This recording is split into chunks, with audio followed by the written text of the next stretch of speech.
Bonjour à tous. Aujourd'hui dans cette vidéo, je vais vous partager un peu de la vie et de la pensée de Arne Næss, qui est un philosophe norvégien, à partir de ce que j'ai pu découvrir dans ce livre-là, Arne Næss, pour une écologie joyeuse, de Mathilde Ramadier. Alors c'est un livre qui est paru en 2017 déjà, mais en fait que j'ai découvert que cette année, 2024. Il est édité aux éditions Actes Sud, dans la collection Domaine du possible. Et d'ailleurs j'ai une question pour vous. Est-ce que selon vous, l'écologie joyeuse est du domaine du possible? Eh bien, on va voir que selon Arne Næss, oui.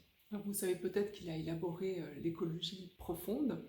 Alors, pour tout vous dire, moi, je m'y intéresse maintenant parce que plusieurs personnes m'ont dit quand je parlais de l'écologie introspective que je développe, mais est-ce que c'est l'écologie profonde? Et j'étais incapable de répondre parce que bien que j'en ai entendu parler, que j'ai entendu parler d'Arne Næss, je ne sais pas de quoi il s'agit précisément.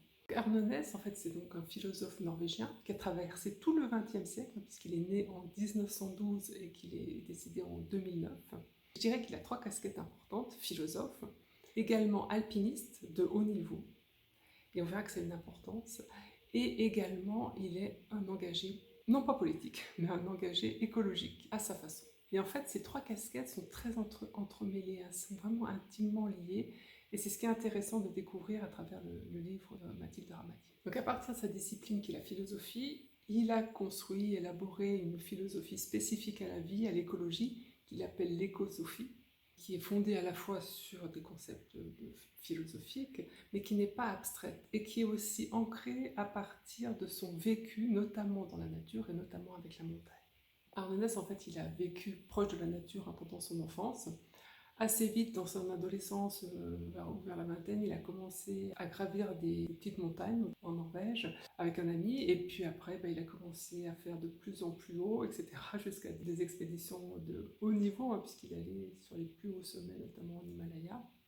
Mais toujours, il a voulu rester en dehors des compétitions. La montagne lui a appris vraiment une certaine sagesse, humilité, l'importance aussi qu'il a vue de respecter son corps, d'être à l'écoute du corps, des émotions, et de ne pas dépasser des limites à certains moments et plutôt préférer renoncer. Ce que j'ai retenu aussi, c'est qu'à des moments, il disait que la montagne lui parlait comme si elle lui envoyait des messages, notamment quand il était sur les parois rocheuses en fait, et que la situation était peut-être un peu périlleuse. Il recevait comme des informations à savoir de quelle voie était la mieux, que faire dans le moment présent. Alors, ce qui est étonnant aussi chez Arne Næss, c'est qu'il a construit lui-même une cabane, alors, et en plus pas tout près de la ville, en fait c'est à quelques heures d'Oslo en train, puis après il faut marcher encore 3 heures, et puis il faut monter puisque c'est sur un haut plateau à 1500 mètres d'altitude, où c'est vraiment désertique, les conditions sont rudes, puisqu'on est vraiment dans les latitudes assez froides. Et donc il s'est construit une cabane de 8 mètres sur 5 mètres. Bon voilà, les conditions étaient très, très rudimentaires, puisqu'il y avait juste un réchaud à gaz, voilà. Mais il y a passé au total 12 ans de sa vie. Et en fait, il y avait aussi un petit bureau où il a écrit la majorité de ses livres à partir de là.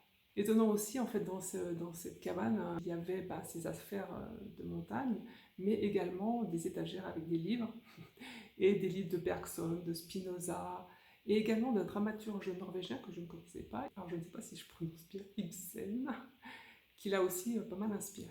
En pleine révolution industrielle, déjà, Ibsen met en garde. Lorsqu'il y a un conflit entre les intérêts économiques et la santé, les gens vont généralement soutenir ce qui leur donne de l'emploi et des revenus. Ah, je vous laisse conclure. Aussi, sur les étagères, il y avait des livres de Freud.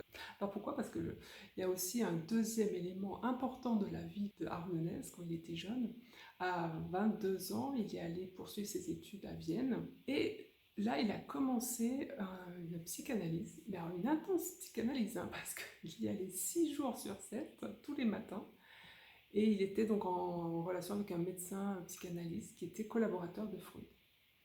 Et en fait, il s'est vite pris au jeu, et pour lui, en fait, le divan, c'était devenu un boudoir philosophique quelque part, et donc il participait lui-même à son analyse. Et même le médecin analyste lui a dit, si vous continuez, vous pouvez très bien devenir analyste vous-même très rapidement, parce qu'il voyait les capacités d'Arne Næss à pouvoir être psychanalyste. Mais bon, ce dernier n'a pas choisi cette voie, il a vraiment préféré continuer en philosophie. Donc on voit déjà que très jeune, donc il y a cette relation à la nature bien spécifique, très intime, de respect aussi, de sagesse.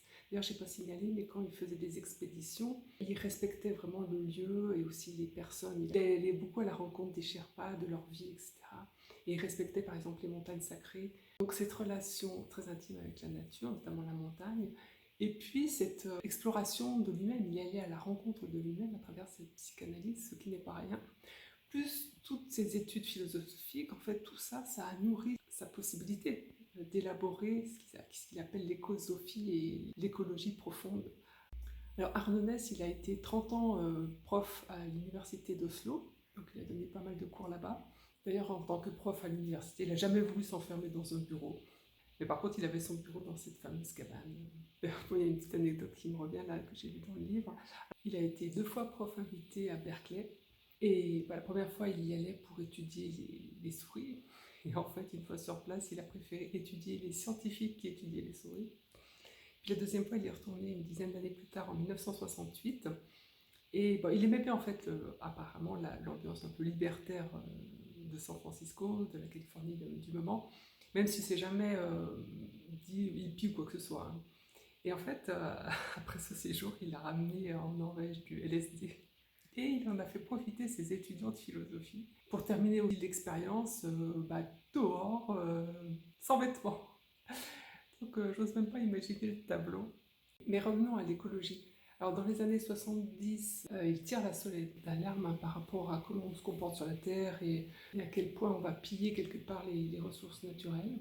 Il dénonce aussi la façon dont les politiques traitent le problème, qui pour lui est plutôt une sorte de pansement, mais sans résoudre vraiment la situation. Et la solution aussi pour lui n'est pas technologique. Il se méfie des technologies et propose justement de bien examiner le bien fondé des technologies et surtout de comment elles sont utilisées. Il remet également en cause l'urbanisation, les problèmes que ça entraîne. Donc là, je cite Mathilde Ramadier. Il décrit l'organisation des grandes villes, un centre devenu inaccessible pour une large part de la population, car trop coûteux et encombré, et une banlieue de plus en plus étendue et prise au piège socialement, économiquement et écologiquement.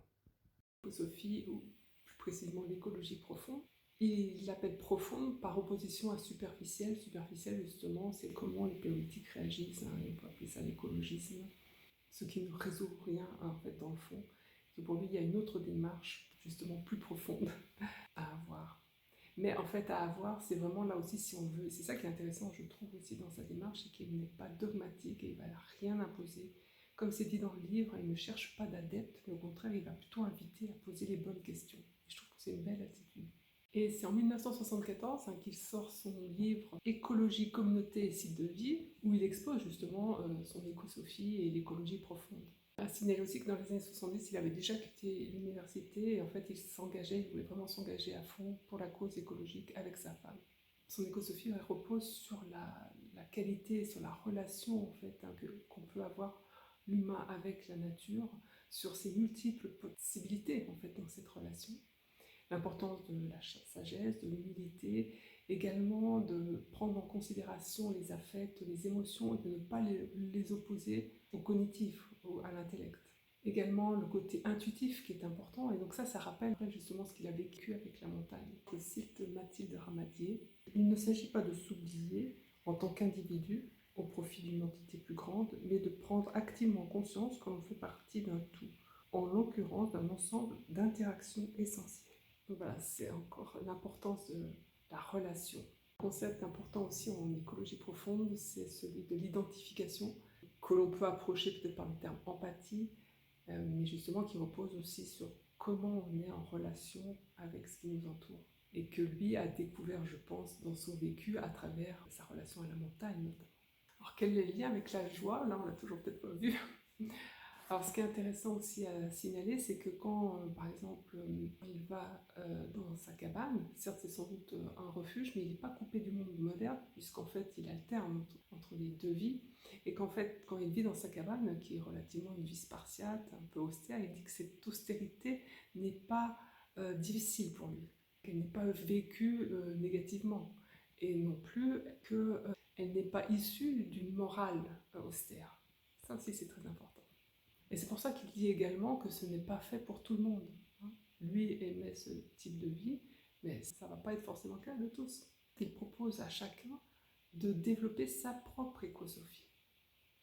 Et pour lui, pour s'en sortir, ce qui est important, c'est qu'on retrouve en fait l'appréciation de la vie. Voilà une de ses citations.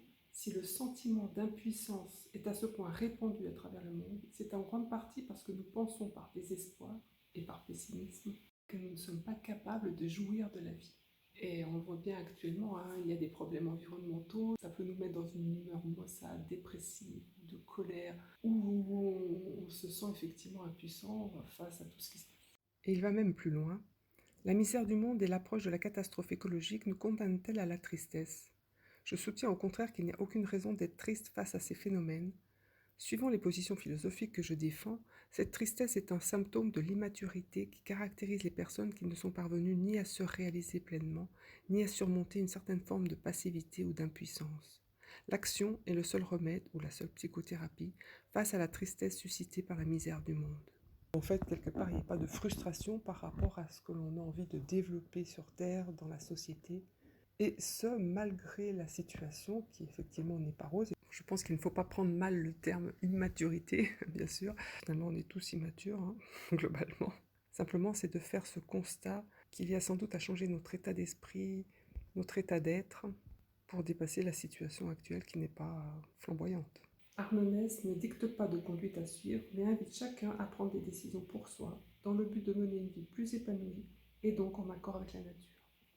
Et c'est ça le point clé, c'est-à-dire que si les humains avaient des vies épanouies, il n'y aurait pas de désaccord avec la nature quelque part, il n'y aurait pas de destruction de la nature, puisque destruction de la nature signifie destruction de l'humain.